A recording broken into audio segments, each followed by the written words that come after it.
بسم الله الرحمن الرحيم، والصلاة والسلام على سيدنا محمد وعلى آله وصحبه أجمعين.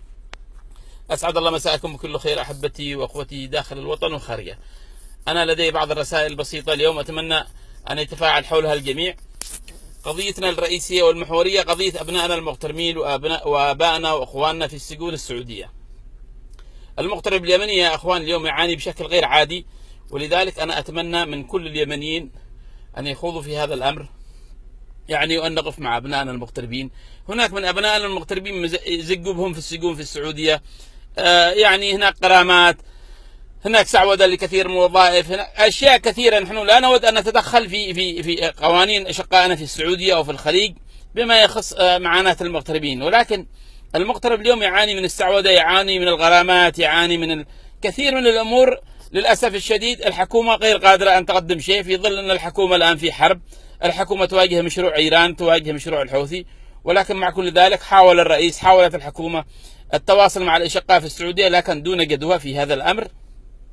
لذلك هناك أبنائنا في السجون السعودية من المغتربين يعانوا كثير من المظالم. للأسف المغترب اليمني اليوم يعامل بعنصرية في السعودية. خلونا نقولها لكم كذا بصدق يا أخواننا في السعودية، أنتم تعاملوا أبنائنا اليمنيين بعنصرية. تعالوا شوفوا دول أوروبا يا أخوان، العربي المسلم يوصل هنا لا يتعامل لا بديانته ولا بلونه ولا بجنسيته، يتعامل كإنسان. أنتم تعاملوا بنظام الكفيل، هذا قوانينكم ويجب أن نحترم قوانينكم. نحن ما عندنا مشكلة في قوانينكم، لكن يجب أن يعطى. أنتم تقولوا أنكم جيتوا لليمن من أجل عادة الدولة، من أجل اليمن، من أجل اليمنيين. طيب أول اعملوا حل اللي عندكم اليمنيين المغتربين يعيلوا أكثر من 20 مليون أسرة يمنية. وين تشتوهم يروحوا؟ يعني وين تشتوهم يروحوا مع الحوثي، يروحوا مع الميليشيات، تروح لهم وين تشتوهم يروحوا؟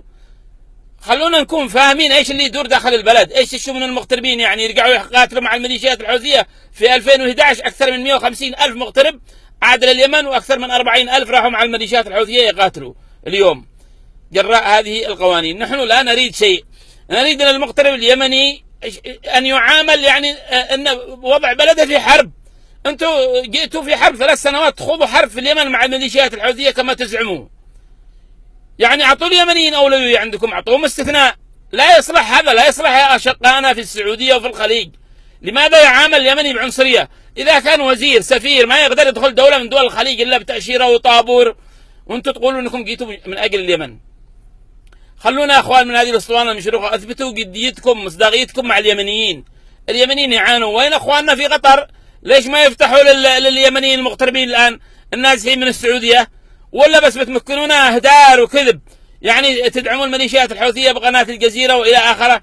افتحوا للمغتربين اليمنيين، افتحوا دولكم لليمنيين. مش انتم تقولوا انكم مع اليمن وبتحاربوا الإمارات في مشروعها في المحافظات الجنوبية؟ طيب افتحوا للمغتربين حتى نصدقكم. انتم ما يصلح تضحكوا علينا من هنا ومن هنا، يعني لما تتفقوا تقتلونا ولما تختلفوا تشردونا. ما يصلح. تعاملوا مع اليمنيين يا اخوان. شوفوا اليمني ما عنده الا كرامته، ما يمتلك شيء. اليمني جيعان، يمتلك كرامته فقط، بيقاتل على كرامته. لا تهينوا اليمنيين، هنتونا داخل بلدنا، لا تهينونا في بلادكم. افتحوا لليمنيين، تعاملوا مع الناس، يعني تعاملوا معاملة إنسانية. قولوا ان هذا بلده في حرب ونحن نقاتل وطائراتنا تقصف، وهذا اليمني اللي عندنا اقل شيء بنستضيفه، يعني يعيل اسرته اللي في اليمن. لا تحاربوا الناس. النازحين اللي عندكم اللي عنده هوية زائر مش قادر يعلم أبنائه. اسمعوا مننا، لا تزعلوا مننا، اسمعوا مننا. نحن ننتقدكم بشفافية بمحبة، مش ننتقدكم بكره. يعني ايش عاد خليتوا لإيران تقاتلوا إيران؟ كلنا معكم ضد إيران، ضد مشروع إيران، لكن لا يجوز انكم يعني تقولوا جيتوا من شان اليمن، من شان الشرعية، من شان الجمهورية. طيب ايش اللي حاصل في عدن؟ بتدعموا شلة بن بريك وعيدل الزبيدي ضد الرئيس وشرعية الرئيس؟ فهمونا ايش القصص الحين اللي بتعملوها لنا. لا خليتوا الرئيس يشتغل، ولا خليتوا الحكومة ترجع والناس بتعود بلدها، ولا خليتونا نستقر، ولا حققتوا حرب 3 سنوات. ما تريدوا انتم، ما تريدوا حد يرجع. صدق انا اقولها لكم بصدق. طيب اول اغلقوا القنوات الحوثية، نقول لكم لنا شهرين 3 شهور اغلقوا القنوات.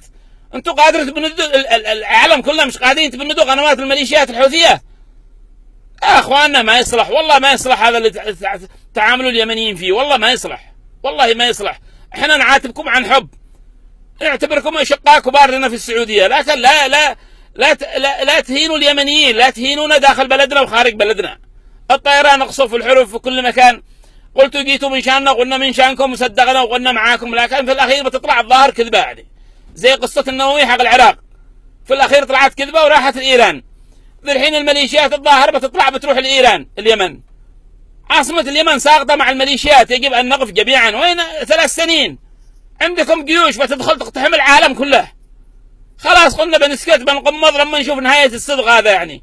لكن لا تذلوا ابنائنا اليمنيين المغتربين، خرجوا المغتربين في السجون عندكم. اليمنيين لا يستحقوا منكم هذا، والله حرام عليكم، والله حرام اللي بتعاملوا فيه اليمني. تعاملونا بعنصريه في الخليج، بنظام الكفيل، بنظام الاستعباد. تعالوا شوفوا اوروبا كيف بيعاملوا الناس، لا بهويتك ولا بلونك ولا بديانتك، يعاملوك بني ادم، يعطوك الاقامه كانك يعني ابن البلد هذه. وانتوا قد الناس قاعدين يشتغلوا عندكم، ما يشتغلوا منكم شيء، يشتغلوا بس خلوهم يشتغلوا معاكم. سعودتوا كل شيء تمام، بس استثنونا لما توقفوا الحرب. تحياتي للجميع، نتمنى ان تصل الرساله وان يعملوا اليمنيين جميعا الى صف ابنائنا المغتربين ومعاناتهم. ويجب ان نقدر جميعا يعني الجهود اللي يبذلها الرئيس والحكومه، سواء انتقدناهم او لم ننتقدهم، يعني لا نحملهم اكثر من طاقتهم، يكفي ما هم فيه من صراعات داخل وخارج. تحياتي للجميع.